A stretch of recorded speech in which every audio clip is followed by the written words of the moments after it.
किसान साथियों नमस्कार। आप देख रहे हैं फसल क्रांति।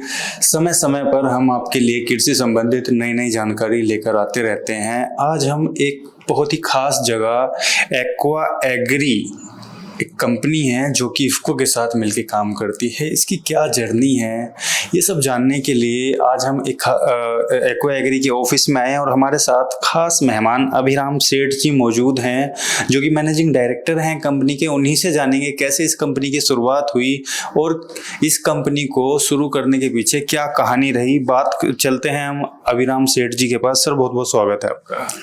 धन्यवाद जी। ये जर्नी तो काफ़ी पुरानी है। सन 2000 में पहली बार मुझे सीवीड के बारे में जानकारी प्राप्त हुई और तब मैं पेप्सिको में था और हमारे एक कस्टमर जो थे जो हमसे बाकी चीज़ें खरीदते थे, उन लोगों ने कहा कि आप लोग कॉन्ट्रैक्ट फार्मिंग करते हैं टोमेटो की, पोटैटो की, आप समुद्री शैवाल की कॉन्ट्रैक्ट फार्मिंग क्यों नहीं करते? इतना बड़ा कोस्ट लाइन है इंडिया का और इसकी बहुत अपॉर्चुनिटी हो सकती है। हमें उसके बारे में कुछ जानकारी थी नहीं, तो हम लोगों ने और उन्होंने कहा कि अगर आप करेंगे तो हम आपको टेक्नोलॉजी में भी मदद कर सकते हैं और उसकी जो बायबैक है हम प्रोवाइड कर सकते हैं। तो इस तरह से इसकी शुरुआत हुई और क्योंकि कोई नॉलेज नहीं थी, मैंने साइंस सिस्टम को अप्रोच किया। तो हमको CSMCRI भावनगर, उन्होंने कहा कि वो इस पे काम करते हैं, तो हमने उनके साथ काम शुरू किया। तो पहले छोटे छोटे पायलट्स हुए जी। और उसके बाद सवाल सबसे बड़ा सीवीड कल्टीवेशन में आया कि इस समुद्र किसके हकदारी में है, यहाँ पे आप कैसे काम कर सकते हैं। तो इसके लिए काफ़ी चर्चा हुई। फिर 2005 में तमिलनाडु गवर्नमेंट ने, जब doctor J Jayalalithaa was the chief minister, उन्होंने एक नोटिफिकेशन निकलवाया जिसके हिसाब से सीवीड कल्टीवेशन लोकल लोगों को अपने तटीय इलाकों में करने की उनको इजाज़त मिल गई। तब से हमारी जर्नी शुरू हुई। सन 2008 में तो उस वक्त इसका मकसद लाइवलीहुड था कि भाई बिजनेस बनने में तो बहुत टाइम लगना था, तो पेप्सिको में इसको ये रखा गया कि can it be A social project जिसके अंदर हम लोकल कम्युनिटी को जीविका के साधन, नए साधन उपलब्ध करा रहे हैं। उसके बाद 2008 में मैंने रिटायर करने की डिसीजन लिया। तो मैंने पूछा कि भाई आप लोग चलाओगे इसको कि बंद कर दोगे? तो उन्होंने कहा कि ये कंपनी के कोर बिजनेस तो है नहीं और जो प्रूफ ऑफ कॉन्सेप्ट था कि ये किया जा सकता है वो हम लोगों ने प्रूव कर दिया। अब जो इसका बिजनेस करना चाहेगा वो करेगा, हम लोग इसको प्रोजेक्ट की तरह बंद करते हैं, जैसा अक्सर काफी प्रोजेक्ट्स में होता है। तो मैंने उनसे कहा अगर आप बंदी कर रहे हो तो आप मुझे क्यों नहीं दे देते, मैं रिटायरमेंट के बाद इसको करूंगा। तो उस वक्त तो ये सोच थी कि इसको छोटे स्तर पे करते रहेंगे, जो लोग हमसे जुड़े हैं उनके रोजगार में कोई रुकावट नहीं आएगी, यही सोच के काम शुरू किया। जो प्रक्रिया रही पेप्सिको से ये पूरा सीवीड का जो बिजनेस था ये ट्रांसफर हुआ आपके पास, वो क्या मतलब कैसे इसमें किन चैलेंजेस का आपको थोड़ा सामना हो गया? चैलेंजेस कोई ज़्यादा नहीं थे क्योंकि पेप्सिको में भी ये मैं और मेरी टीम कर रहे थे और जब वो हमने छोड़ा तो मेरी पूरी टीम ने मेरे साथ ज्वाइन किया, तो कंटिन्यूटी मेंटेन हुई और हम लोग बिल्कुल क्लियर थे कि हम इसको बिजनेस बनाना चाहते हैं, मगर जो मूल मकसद है जिससे ये काम शुरू किया गया था, जिसकी वजह थी कि लोगों को रोजगार मिले और उसमें उनकी लाइफ में बढ़ोतरी आए, उससे हम बिल्कुल हटेंगे नहीं। बिजनेस बनेगा तो कंटिन्यूटी सस्टेन करने के लिए, मगर उनके साथ जो हमारा रिलेशनशिप है, जो सीवीड उगाते हैं वो बिल्कुल सेम तरीके से बरकरार रहेगा। अब उसके बाद बात आई किसका किया क्या जाए। उस वक्त हमारा फोकस जो था वो कैरेजिनन था, क्योंकि जो इंटरनेशनल बायर था उसके मेजर इंटरेस्ट कैरेजिनन में था।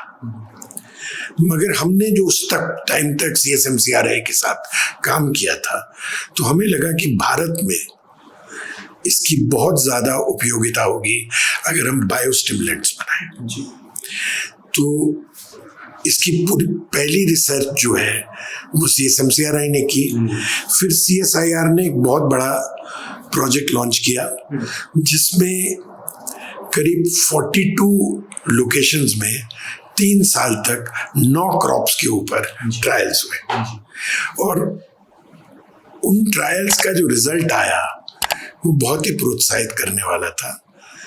तो हम लोगों ने शुरू में जब ये काम शुरू किया तो हमें एक बात क्लियर थी कि हम लोग जो है इंटीग्रेटेड प्लेयर नहीं बनेंगे, कि हम जो प्रोडक्ट बनाएंगे हमें पार्टनर चाहिए जो मार्केट करेगा। हमारे पास मार्केटिंग और डिस्ट्रीब्यूशन की कैपेबिलिटी नहीं थी।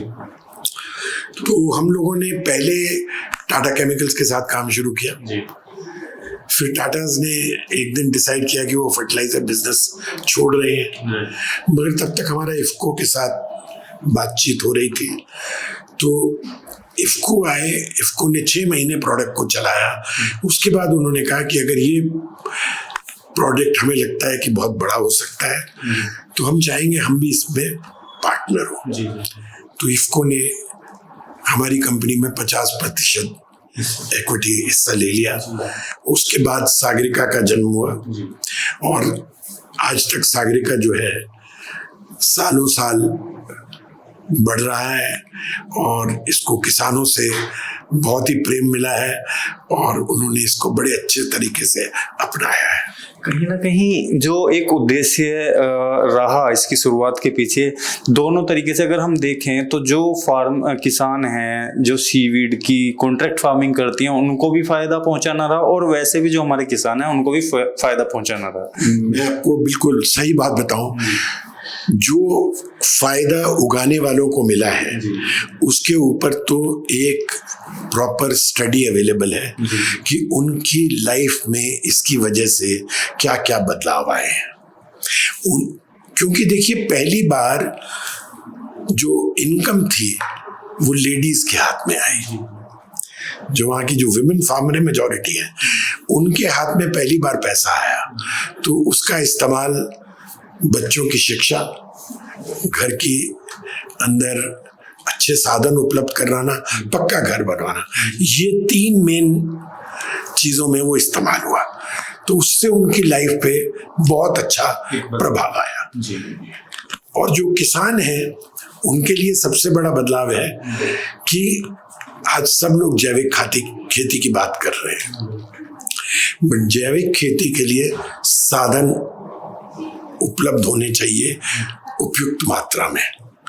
इसके अंदर जो बायोस्टिमुलेंट्स हैं, जो प्योरली नेचुरल प्रोडक्ट्स हैं, वो एक बहुत बड़ी अहम भूमिका निभा सकते हैं। तो उनको ये फायदा हुआ। आज की तारीख में आज साइंटिफिक डेटा अवेलेबल है कि कम से कम 25% केमिकल फर्टिलाइजर की डोज वो कम कर सकते हैं अगर वो अच्छे बायोस्टिमुलेंट्स का इस्तेमाल करें, सागरिका का इस्तेमाल करें।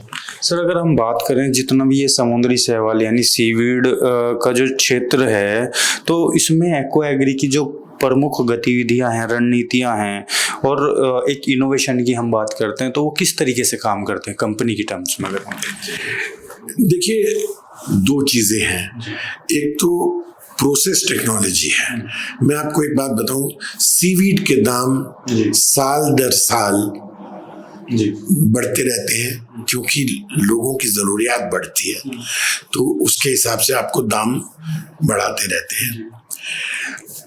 मगर उसके बावजूद हम अपनी कॉस्ट ऑफ प्रोडक्शन जो है वो कम कर पाए हैं साल दर साल। इस बात का सबसे बड़ा प्रमाण है कि जब इफ्को ने ये प्रोडक्ट बेचना शुरू किया था तो इसके दाम 500 रुपए थे पर बोतल 1 लीटर की, और 28% टोटल इसके अंदर सॉलिड्स थे। आज 2025 है, 2023 में पहली बार 500 से 550 रुपए का दाम बढ़ाया गया और आज भी 550 है। और इस दौरान में हमारी प्रॉफिटेबिलिटी बढ़ी। तो ये इसमें देखिए इनोवेशन जो होती है प्रोसेस में भी होती है, एक्सट्रैक्शन में होती है और आपको अपनी कॉस्ट कटिंग में होती है। तो मजे की बात है, कॉस्ट कटिंग दो तरीके से होती है। एक तो आप रॉ मटेरियल के दाम घटा दें, वो हमारे नहीं घटे क्योंकि हम तो किसानों को जो उगा रहे हैं और बढ़ा के देते रहे। अपने स्टाफ को भी हम हर साल बढ़ाते ही हैं तनख्वाहें। तो जो हमारी इनोवेशन है वो प्रोसेस इनोवेशन है, जिससे एनर्जी कॉस्ट, एक्सट्रैक्शन एफिशिएंसी और ये सब बढ़ी। और ये अपने आप को लगता है कि ये एक अच्छी उपलब्धि है कि हम अपनी इनोवेशन के द्वारा प्रोडक्ट को इम्प्रूव करते रहे और कॉस्ट घटाते रहे, किसानों को लाभ मिलता है। लाभ रहा। सर अगर हम बात करें जो एक्वा एग्री है, जो उसके अपने उत्पाद हैं एक्वा एग्री के, जैसे एग्रीकल्चर इनपुट है, कैरागिनन है, एनिमल फीड सप्लीमेंट वगैरह हैं, तो इनके माध्यम से और किस तरीके की सेवाएं एक्वा एग्री किसानों के लिए उपलब्ध करा रहा है? कौन कौन सी वो सर्विसेज हैं? देखिए, जो मेन सर्विस है वो बायोस्टिमुलेंट और ये है। एनिमल फीड पे हमने बहुत काम किया है साइंस सिस्टम के साथ मिलके, और हमने जो प्रोडक्ट फॉर्मुलेशन बनाई हैं वो ICAR के जो इंस्टीट्यूट्स हैं, जैसे central avian research institute, Indian veterinary research institute, national dairy research institute, उन सब में इनकी टेस्टिंग हुई है। और CSMCRI ने हमारे साथ इसमें सहयोग करके ये फॉर्मुलेशंस बनाई थी। मगर अभी हमारे पास दो लिमिटेशन आ गई। एक तो हम अभी भी एक इफको जैसे पार्टनर को ढूंढ रहे हैं जिसके साथ मिलके हम एनिमल न्यूट्रिशन स्पेस में काम कर सकें, क्योंकि हमारा डायरेक्ट एक्सेस नहीं है। और तो थोड़ी हमारी डील है, मगर ये अगले स्टेज का काम है जो हमारी टीम अब कर रही है। और कैराजिनन जो है वो एक फूड इंग्रेडिएंट है जो बहुत वाइड एप्लीकेशन है। क्लैरिफिकेशन के लिए भी यूज होता है, थिकनिंग के लिए भी यूज होता है, जेलिंग के लिए भी यूज होता है। मगर इसका जो उपयोग है वो ज्यादातर वेस्टर्न फूड्स में है, जैसे इसका फ्रोजन मीट प्रोसेसिंग में है, आइसक्रीम में है। तो हम लोगों ने इसके अंदर अपना विचार अब थोड़ा बदला है। अब हम कह रहे हैं कैराजिनन का इस्तेमाल हम पैकेजिंग और कोटिंग में क्यों ना करें, क्योंकि वो एक बहुत बड़ा बाजार खोलता है जहाँ पे आप प्लास्टिक के सब्स्टिट्यूशन कर सकते हैं, और वो भी एक बहुत ही मेजर एनवायरमेंटल इशू है। और देखिए, सीवीड की एक बड़ी बायोस्टिमुलेंट की एक बात है कि वो फर्टिलाइजर यूज एफिशिएंसी बढ़ाता है, मगर उसकी उतनी ही बड़ी बात और है जो मैं पहले कहना भूल गया। आज क्लाइमेट चेंज हो रहा है। आज देखिए, इस साल इतनी बारिश हुई है, कभी सूखा पड़ता है, कभी धूप ज्यादा पड़ती है, कभी ठंड बढ़ जाती है। बायोस्टिमुलेंट्स के इस्तेमाल से क्रॉप की जो क्षमता है इन चेंजेस को बर्दाश्त करने की, वो बढ़ती है। और इसका सबसे बड़ा फायदा किसान को एक प्रतिकूल एनवायरनमेंट में ज्यादा दिखाई देता है। तो ये एक बात है। और जैसे प्लास्टिक को हटाने की बात हो रही है, उसमें भी हम अब काम कर रहे हैं। ये बड़ी अच्छी चीज़ है सर, क्योंकि इको फ्रेंडली प्रोडक्ट है। मैं आपसे जानना चाहूँगा, कंपनी के जो प्रोजेक्ट्स हैं waste to wealth, research and development, वो किस तरीके से मतलब एक तरीके से एनवायरनमेंट को सिक्योर कर रहे हैं? हमारे क्या प्रोजेक्ट्स हैं? देखिए, जब हमने सीवीड पे काम शुरू किया तो काम फिर मैंने बताया कैराजिनन पे फोकस, बाद में हमें बायोस्टिमुलेंट मिले।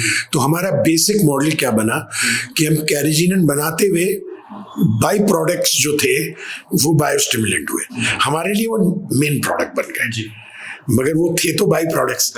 इससे हमारी कंपनी की पूरी टीम की डिफरेंट वेस्ट स्ट्रीम्स के ऊपर इंटरेस्ट पैदा हुआ, और उसके बाद हम लोगों ने डिस्टिलरी वेस्ट से जो ऐश आती थी उससे पोटाश का सब्स्टिट्यूट बनाया, और आज फिर हमें प्रॉन इंडस्ट्री में जो वेस्ट स्ट्रीम आता है उसमें प्रोटीन और काइटिन मिलते हैं, तो उसके ऊपर हम अब काम कर रहे हैं। और सो ये जर्नी है। आप देखने जाते हैं, हम गए थे काइटोसान के लिए, काइटिन और काइटोसान पे, फिर पता लगा वहाँ प्रोटीन भी मिल सकता है। तो अब कंपनी की थिंकिंग ये है कि किसी भी वेस्ट स्ट्रीम का आप पूरी तरह से एनालाइज करें और देखें इसमें से कितनी चीजें बन सकती हैं, क्योंकि हर एक बार होता ही है रिसर्च में, आप एक चीज जो ढूंढ रहे होते हैं ना वही फोकस रह जाता है, उसके साथ जो 4 और चीजें होती हैं वो कहीं छूट जाती हैं। तो आज हमारी जो कंपनी की थिंकिंग है, थीसिस है, वो 360 डिग्री यूटिलाइजेशन की है। तो सर्कुलर इकोनॉमी को सक्सेस करने के लिए जब आप 360 डिग्री यूटिलाइजेशन करेंगे तब आपको अच्छे रिजल्ट मिलेंगे। सर, अगर हम बात करें जो एक्वा एग्री है उसका जो सोशल इम्पैक्ट है, क्योंकि हर एक चीज़ अपना प्रभाव छोड़ती है, तो सोशल इम्पैक्ट कैसे इसका एक सोशल इम्पैक्ट अभी तक रहा है? मैंने आपको पहले भी बताया, इसका सोशल इम्पैक्ट एक स्टडी करी थी जिसको फंड किया था FAO ने, फूड एंड एग्रीकल्चर ऑर्गेनाइजेशन ने, और जिसको CMFRI ने पब्लिश किया है। It's called impact on social impact of seaweed cultivation. उसने बिल्कुल प्रमाणित किया कि जो लोगों ने ये कल्टीवेशन शुरू की उनकी जो लाइफ थी उसमें एक बहुत ही महत्वपूर्ण बदलाव आया। और अभी पीछे मैं जब वहाँ गया हुआ था तो एक जो कल्टीवेटर है जो काफ़ी 15-20 साल से काम कर रही हैं, तो कहने लगे मेरी बड़ी बेटी PCS में हो गई सेलेक्ट। तो ये सुन के बड़ा खुशी होती है कि वो पढ़ पाए, आगे बढ़ पाए। और मैं हमेशा कंपनी में एक बात कहता हूँ, हमने जो भी तरक्की की ना, शायद उनकी जो गुड विशेस थी ना उसकी वजह से ही तरक्की हुई कंपनी के। देखिए, काम तो हर एक बहुत लोग करने के लिए निकलते हैं, मगर जो सफलता है उसके पीछे बहुत लोगों का हाथ होता है। तो उन लोगों ने जो हमने उनको कंट्रीब्यूट किया, उन्होंने जो हमें दुआएं दी, विशेस दी, उससे हमें फायदा हुआ। और आज की तारीख में मेरे हिसाब से बायोस्टिमुलेंट्स जो हैं उनका एक कोर रोल रहेगा आगे चल के। और देखिए, एक सबसे बड़ा प्रॉब्लम ये था, बायोस्टिमुलेंट के लिए कोई स्टैंडर्ड्स नहीं थे। 2021 में स्टैंडर्ड बनाने की प्रक्रिया शुरू हुई, तो सब कंपनियों ने अपने अपने डोसियर दिए। उसके लिए पहले जो स्टैंडर्ड आए वो 2024 सितंबर में आए, दूसरे जो आए वो मई 2025 में आए, और टेस्ट मेथड जो आए वो 6 जून को आए। और जो टेम्पररी प्रोविजन था कि जो लोग बायोस्टिमुलेंट बेच रहे थे पहले से 2021 से, और जिनको कि स्टेट गवर्नमेंट ने प्रमाणित किया था कि इनके खिलाफ कोई शिकायत नहीं है, उनको एक टेम्पररी रजिस्ट्रेशन दी गई थी। मगर वो टेम्पररी रजिस्ट्रेशन 16 जून को बंद हो गई, वो उसकी जो मियाद थी वो पूरी हो गई। तो इसने एक बहुत बड़ा सेटबैक दिया है। अब जो ये नई रेगुलेशन है, इसके हिसाब से प्रोडक्ट को रजिस्टर कराना, नई पैकेजिंग बनाना, इसमें ऑलमोस्ट 6-8 महीने के लिए इंडस्ट्री रुक गई है। इससे किसान का भी नुकसान हुआ है, इंडस्ट्री का भी नुकसान हुआ है। और देखिए, इरादा भले ही नेक रहा हो सरकार का, मगर इसके जो वो कहते हैं ना अनइंटेंडेड कॉन्सिक्वेंसेस, कि इसका और क्या प्रभाव होगा, वो कहीं उसको समझने में कुछ चूक हो गई है। सर जब ये गतिविधियां हुई कहीं ना कहीं ये हमने भी देखा कि जैसे फार्मर को जरूरत है, सारी चीजें एकदम रुक गई, तो कहीं ना कहीं नुकसान इसका किसान को भी हुआ, लगातार देखा गया ये चीजें। फिलहाल अभी और भी कई चीजें जैसे चल रही हैं अभी बायोस्टिमुलेंट्स को लेके, तो इंडस्ट्री को कहीं ना कहीं जो कई तरीके की समस्या है उनका सामना करना पड़ रहा है।